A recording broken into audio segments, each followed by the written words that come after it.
What up, YouTube? What the heck is up? It's Hellhound30X coming at you one more freaking time. Now, I'm really excited. I'm really stoked because I just read an interview with Fumito Ueda of ICO and Shadow of the Colossus fame.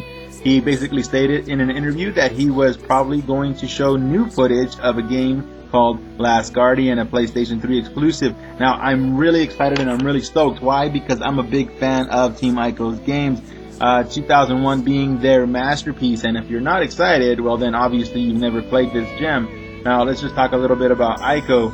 ICO is the subject of a heated debate between people who think the game is woefully underappreciated and those who find it overrated. Such polarized views might seem a little odd, but then ICO is hardly your typical game. At the time of its creation, ICO represented a stylistic departure for producer Kyoto, whose previous work for Sony CEI included deliriously cheerful fares such as Ape Escape and Toomba. But his team's PS2 debut shared the same iconoclastic approach to game design as their earlier production. On its surface, ICO's views to the Save the Princess formula that's been a part of gaming for decades. A young adventurer named ICO finds himself trapped in a hostile environment, under-equipped but determined to battle the forces of evil and save a beautiful captive. Old news? Right. Not really. ICO isn't your typical adventure, and the difference is in the detail. From its opening moments, the game sets itself apart from its contemporaries with its stunning visuals. Initially a PlayStation 1 title, ICO doesn't set any technical benchmarks for the PS2, but its world is rich with atmosphere and an impressive sense of isolation. The immense scale of the crumbling castle constantly reminds players of their vulnerability. The story is in the stuff of fairy tales. That is, real fairy tales, in which things are rarely happy. The game begins in true Brothers Grimm style, with ICO being abandoned to die by the people of his village for the crime of having been born with horns. The castle that is to serve as his tomb is ruled by a cruel queen who commands a legion of shadow wraiths, but there is light amidst the shadows. Quite literally, a caged princess named Yorda, whose dress is radiant in the castle's gloom.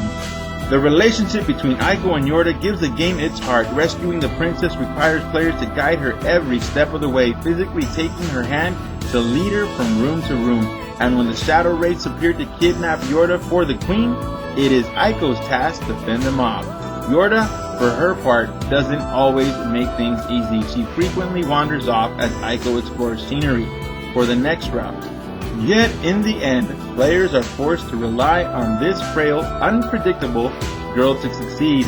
There is a peculiar otherworldliness to ICO, but in the end, the experience is about the bond between two children.